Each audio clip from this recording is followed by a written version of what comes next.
Dear friends, very good morning you all. This is Professor Gunamani Jana, working as principal in Roland Institute of Technology. And at the outset, I welcome you all to this International Yoga Day celebrated globally on 21st June 2026.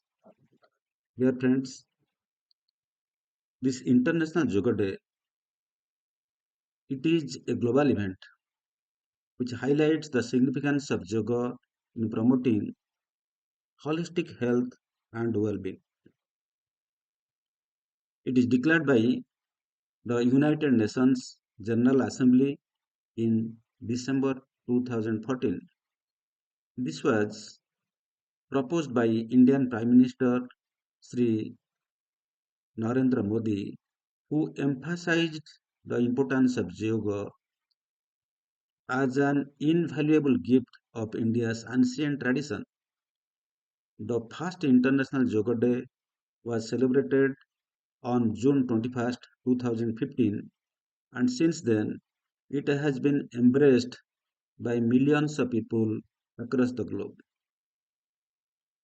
So, before we proceed, let us see what are the essence of and philosophy of yoga.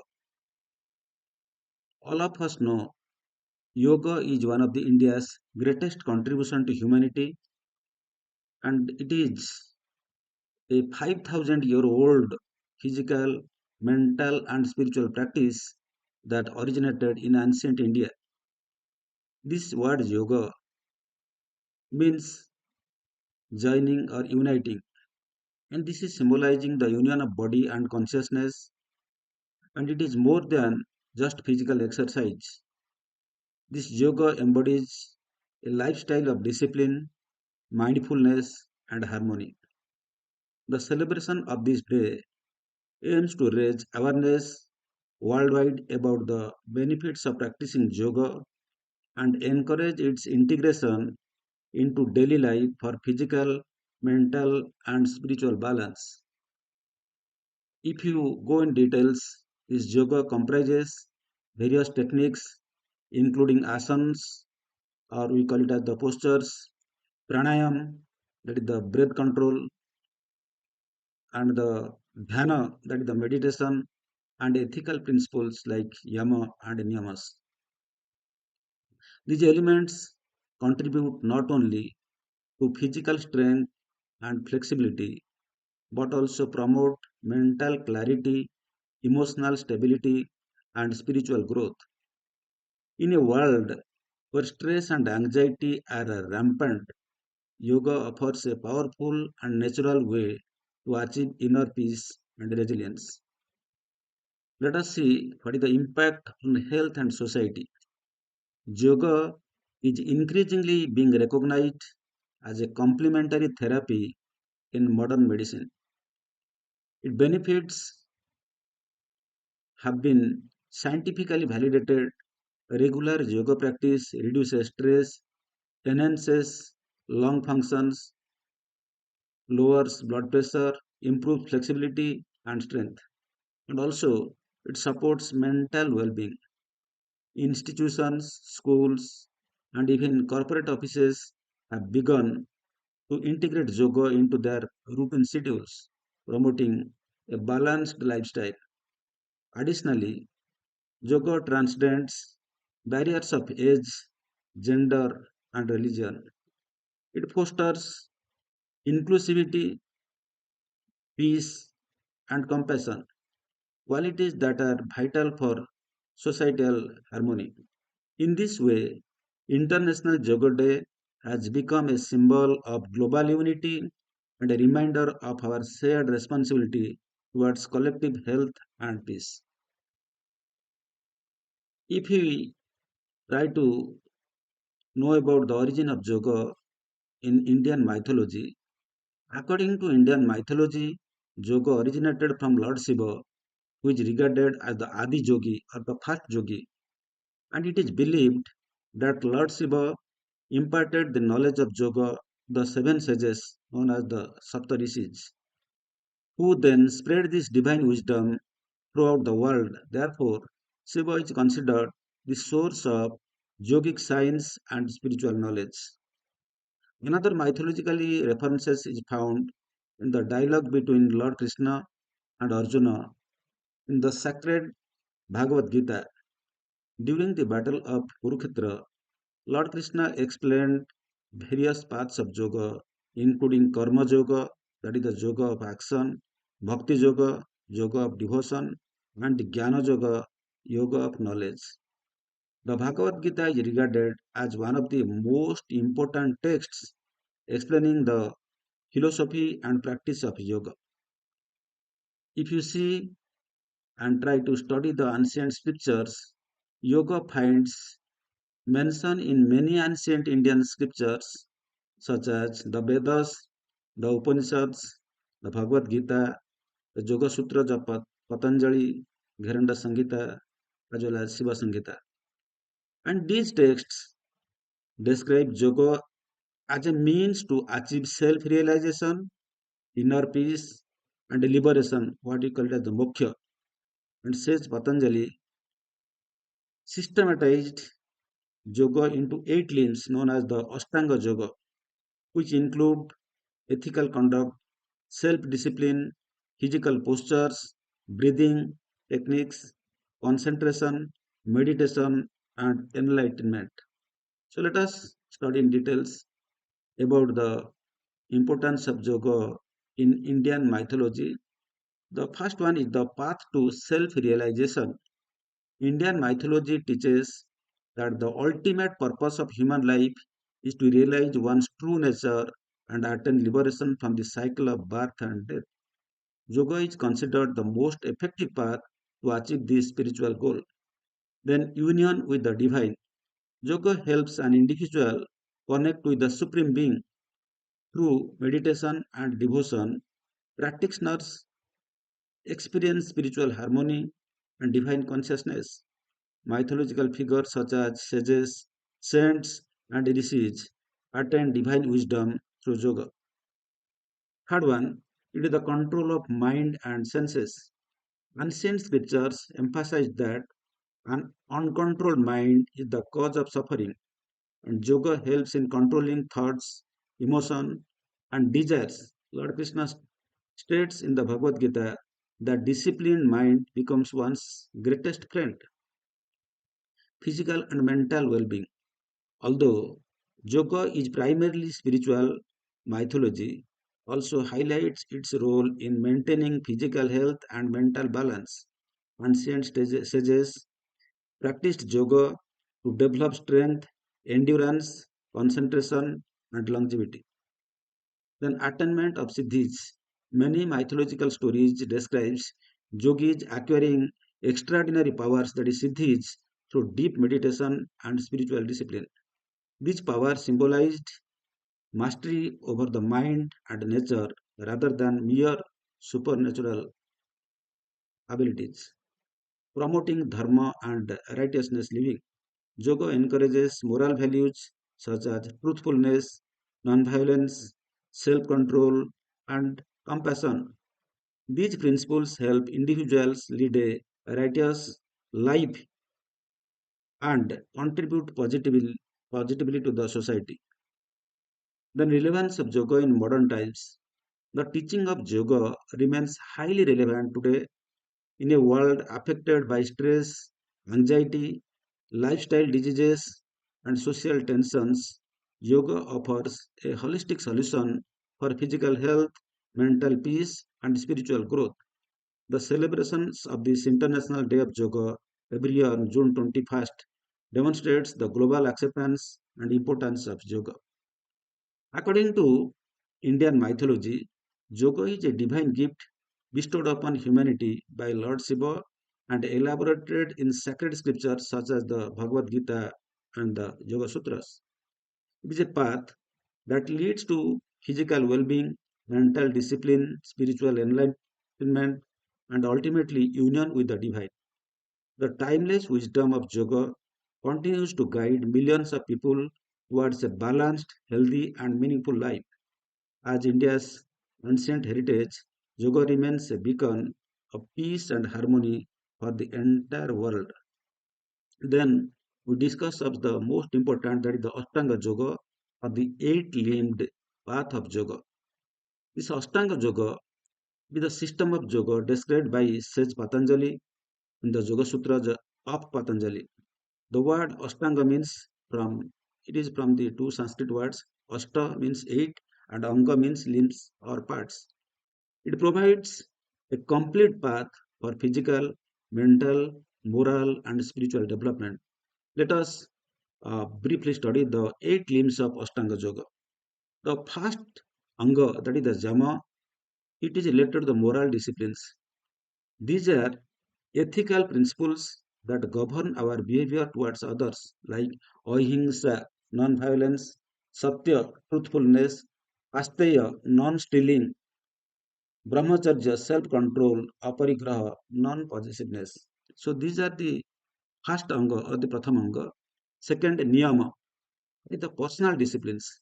These are practices for self-improvement like shaucha, that is the cleanliness, santosa, contentment, tapas, discipline and preservance, swadhyaya, self-study and study of scriptures, ishvara pranidhana, surrender to God. Then we are entering to the third anga, asana, that is the physical postures. Asanas are physically, these are the physical exercises and postures that strengthen the body and improve flexibility and prepare the practitioner for meditation. Please observe that whatever the work we do, let it be eating, sleeping, standing, running, out of that, sitting in a particular posture, we spend the minimum energy and gain a maximum. That's why these asanas are very important for us. Then the pranayama, or the control of breath. Pranayama improves regulating the breath to control the flow of vital energy or prana within the body. It improves concentration, health, and mental calmness. Then the pratyahara, or withdrawal of the senses. This stage involves turning the mind inward by withdrawing attention from external distractions and sensory pleasures. So, what is there outside we see, we withdraw our sense from that because that is not meant for us. Then the dharana, or the concentration. Dharana is the practice of focusing the mind on a single object, thought, sound, or point of attention. Then the dhyana, or the meditation. When concentration becomes continuous and uninterrupted, it develops into meditation. This leads to sleep inner peace. This leads to deep inner peace and awareness. There is the samadhi, or what we call it as the spiritual absorptions. Samadhi is the high stage of yoga where the individual consciousness merges with the universal consciousness. Try to understand, universal consciousness and the individual consciousness, they unite. And it is a state of bliss, enlightenment, and self realization. So you can see in a tabular form the different eight limbs: Jama, Niyama, Asana, Pranayama, Pratyahara, Dharana, Dhyana, and Samadhi, and what is the meaning and what is the purpose. Everything we can see it here. Then what is the importance of this Ashtanga Yoga? It develops a physical fitness and mental stability, promotes ethical and disciplined living, reduces stress and improves concentration, leads to self awareness and spiritual growth, helps achieve harmony between body, mind, and soul. According to Indian tradition, Ashtanga Yoga is not merely a system of exercises, but a complete way of life that guides a person from ethical conduct to the highest state of the spiritual realizations. So we can see some of the stanzas from this Bhagavad Gita. Nasti buddhi ajuktasya nacha juktasya bhavana nachat bhavayata santi asantasya kutasukam. Everybody wants happiness, but happiness is not found in the market or outside. So for that, if you deeply analyze, nasti buddhi ajuktasya, ଯାହାର ନିଶ୍ଚୟାତ୍ମିକ ବୁଦ୍ଧି ହୋଇନାହିଁ, ନାସ୍ତି ବୁଦ୍ଧି ଅଯୁକ୍ତସ୍ୟ, ଏବଂ ଯେ supreme ସୋଲରେ ୟୁନିଫିକେସନ ହେଇନାହିଁ, ସୋଲ ଆଉ supreme ସୋଲ ଯୋଉ ଆମେ କହୁଛନ୍ତି ଯୋଗ ଦ୍ୱାରା ହବ, ନାସ୍ତି ବୁଦ୍ଧି ଅଯୁକ୍ତସ୍ୟ, ଏଥିରେ ଯାହାର ଯୁକ୍ତ ହୋଇନାହିଁ, ନଚା ଯୁକ୍ତସ୍ୟ ଭାବନା, ଏବଂ ଏଇ ଯୁକ୍ତ ଦ୍ୱାରା ଯାହାର ଭାବନା ଶୁଦ୍ଧ ହୋଇନାହିଁ, ନ ଚ ଭାବାୟତ ଶାନ୍ତି, ଯାହାର ଭାବନା ଶୁଦ୍ଧି ହୋଇନାହିଁ ତାର ଶାନ୍ତି ବି ମିଳିବା ସମ୍ଭବ ନୁହେଁ। କିନ୍ତୁ ଅଶାନ୍ତି ସେ କୁତ ସୁଖମ, ଯାହାର ମନ ସ୍ଥିର ହୋଇନାହିଁ, ଶାନ୍ତି ହୋଇନାହିଁ, ତାକୁ ସୁଖ ମିଳିବା ଅସମ୍ଭବ। ସେଭଳିଆ ଭଗବାନ ଶ୍ରୀକୃଷ୍ଣ ତାଙ୍କର ତୃତୀୟ ଗୀତାର ତୃତୀୟ ଯୋଉ କର୍ମ ଯୋଗରେ ସେ କହିଛନ୍ତି, ଲୋକସ୍ମିନ୍ ଦୁବିଧା ନିଷ୍ଠା ପୁରା ପ୍ରୋକ୍ତା ମୟାନଘ ଜ୍ଞାନ ଯୋଗେନ ସାଂଖ୍ୟନା କର୍ମ ଯୋଗେନ ଯୋଗିନା। ତେଣୁ ଯୋଉମାନେ ଜ୍ଞାନୀମାନେ ସାଂଖ୍ୟ ଯୋଗ ଏବଂ କର୍ମ ଯୋଗୀମାନେ ଯୋଗ ଜ୍ଞାନ, ଏଇ ଦିଟା ପୁରା ସମ୍ପୂର୍ଣ୍ଣ ଭାବରେ ବ୍ୟାଖ୍ୟା କରାଯାଇଛି ଏବଂ ଏହା ଦ୍ୱାରା ମଧ୍ୟ ସେଇ ଯୋଗ ପ୍ରାକ୍ଟିସ କରି ମନୁଷ୍ୟ ବେନିଫିଟ ପାଇପାରୁଛନ୍ତି। ଆଉ ଗୋଟେ ଦେଖନ୍ତୁ ଏଠି, ଅନ୍ନାଦ୍ ଭବତି ଭୂତାନି ପର୍ଯ୍ୟନ୍ନାଦ୍ ଅନ୍ନ ସମ୍ଭବ ଯଜ୍ଞ ଭବତି ପର୍ଯ୍ୟନ୍ୟ ଯଜ୍ଞ କର୍ମ ସମାର ସମୁଦ୍ଭବେ। ଯେତେ ଆମେ ଜୀବନ ଜନ୍ତୁ ଦେଖୁଛନ୍ତି ଆ ପାଇଁ ଅନ୍ନ ଦରକାର। ଅନ୍ନାଦ୍ ଭବତି ଭୂତାନି, ସମସ୍ତ ଭୂତ ଶରୀର ଅନ୍ନ ଦ୍ୱାରା ସମ୍ଭବ ହଉଛି। ଅନ୍ନାଦ୍ ଭବନ୍ତି ଭୂତାନି ପର୍ଯ୍ୟନ୍ନାଦ୍ ଅନ୍ନ ସମ୍ଭବ, ଏବଂ ଏଇ ପର୍ଯ୍ୟନ୍ୟ ବୃଷ୍ଟି ଦ୍ୱାରା ଏଇ ଅନ୍ନ ହିଁ ସମ୍ଭବ ହେଉଛି। ଯଜ୍ଞ ଭବତି ପର୍ଯ୍ୟନ୍ୟ, ଏଇ ଯଜ୍ଞ ଦ୍ୱାରା ହିଁ ଏଇ ବୃଷ୍ଟି ସମ୍ଭବ ହେଉଛି ଏବଂ ଯଜ୍ଞ କର୍ମ ସମ୍ଭବ। ତେଣୁ ୟାକୁ ମଧ୍ୟ ଯୋଉମାନେ ଯୋଗ ହିସାବରେ ନେଉଛନ୍ତି, ଯୋଉମାନେ ଯଜ୍ଞ କରିବା, ପ୍ରତିଦିନ କରିବା ଏବଂ ବିଭିନ୍ନ ପ୍ରକାର ଜ୍ଞାନ ଯଜ୍ଞ କର୍ମ ଯଜ୍ଞ ଆ ବିଷୟରେ ଆମେ ପୃଷ୍ଠରେ ପଢିବା। ଏଇ ଯୋଗ ବିଷୟରେ ଯେ ଆମେ ପ୍ରମାଣ ପାଇବା ଶ୍ରୀମଦ୍ ଭାଗବତ ଗୀତାରୁ, ଇମଂ ବିବସ୍ୱତେ ଯୋଗଂ ପ୍ରୋକ୍ତବାନ୍ ଅହମ ଅବ୍ୟୟମ୍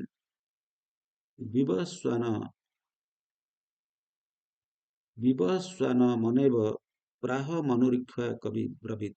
ମାନେ ଭଗବାନ କହୁଛନ୍ତି ଇଏ ମୁଁ ବୈବସ୍ୱାନଙ୍କୁ କହିଛି ଏବଂ ତାପରେ ସେ ମନୁକୁ କହିଛନ୍ତି ଏବଂ କାଳାଦିକ୍ରମେ ଏହା ହେଇଛି। ତେଣୁ ଏହା ଆମର ଯୋଉ ସ୍କ୍ରିପ୍ଚରରେ ଦେଖିବା, ଏ ଅଲରେଡି ଲେଖା ହେଇଛି, ଭଗବାନ ନିଜ ମୁଖରେ ଏଟା ପ୍ରକାଶ କରିଛନ୍ତି।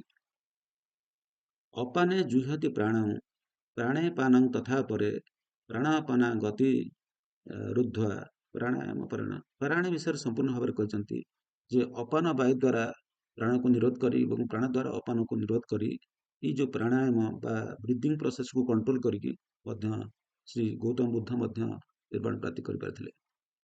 ତାପରେ ଯୋଉ ଯଜ୍ଞ ଉପରେ ଦ୍ରବ୍ୟ ଯଜ୍ଞ, ତପୋ ଯଜ୍ଞ, ଯୋଗ ଯଜ୍ଞ ତଥା ପରେ ସ୍ୱାଧ୍ୟାୟ ଜ୍ଞାନ ଯଜ୍ଞସ୍ୟ ୟତୟ ସଂକ୍ଷିପ୍ତ ବ୍ରତା।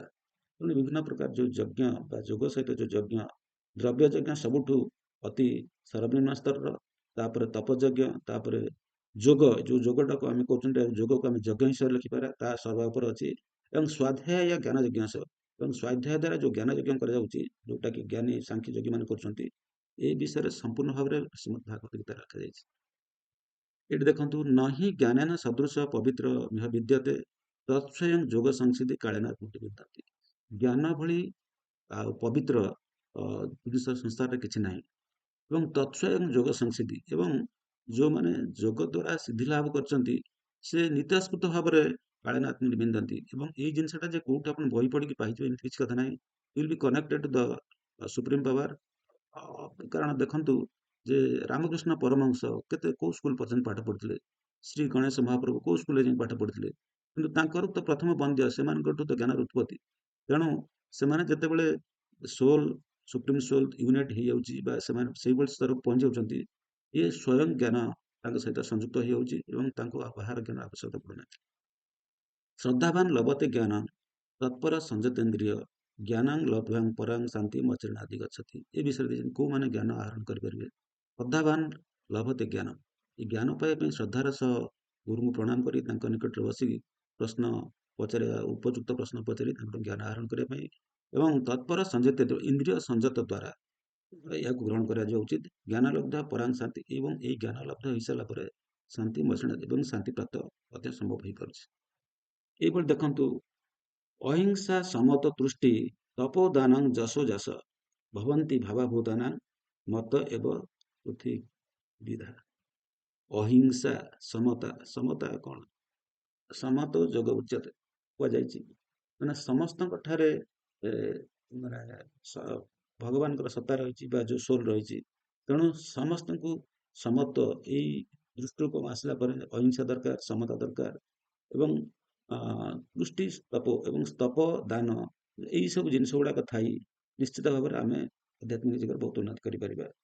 ଶ୍ରେୟ ହି ଜ୍ଞାନମ ଅଭ୍ୟାସଂ ଜ୍ଞାନଦ ଧ୍ୟାନ ବିଶେଷତଃ, ମାନେ ଜ୍ଞାନ ଅଭ୍ୟାସ ତା ଦ୍ୱାରା ଧ୍ୟାନ କରିବା ଏବଂ ଧ୍ୟାନାତ୍ କର୍ମ ଫଳ ତ୍ୟାଗ, ଏବଂ ଧ୍ୟାନ ଅପେକ୍ଷା କର୍ମ ଫଳ ତ୍ୟାଗ କରିକି ସକାମ କର୍ମରେ ନିୟୋଜିତ ହେବା, ନିଷ୍କାମ କର୍ମରେ ନିୟୋଜିତ ହେବା, ଇଏ ଗୁଡ଼ିକ ମଧ୍ୟ ଯୋଗର ଅନ୍ତର୍ଗତ। ତେଣୁ ଆଜିର ଯେଉଁ ଆନ୍ତର୍ଜାତିକ ଯୋଗ ଦିବସରେ ମୁଁ ଆପଣମାନଙ୍କୁ ବହୁତ ଶୁଭେଚ୍ଛା ଜଣାଉଛି ଏବଂ ଆଶା କରୁଛି ଏହା ଖାଲି ଯୋଗ ଦିନରେ ଆମେ ଏଇ ଯୋଗକୁ ପ୍ରାକ୍ଟିସ୍ ନ କରିକି ଆମେମାନେ ଯଦି ଆମର ଦୈନନ୍ଦିନ ଜୀବନରେ ପ୍ରତିଦିନ ଅଧଘଣ୍ଟାରୁ ଗୋଟେ ଘଣ୍ଟା ଯୋଗ ପାଇଁ ଦେଇପାରିବା, ଆମେ ସୁସ୍ଥ ଏବଂ ନିରୋଗ ଜୀବନ ଯାପନ କରିବା। ଏତିକି କହି ମୁଁ ଏଠି କରୁଛି। ଜୟ ହିନ୍ଦ, ଜୟ ଭାରତ।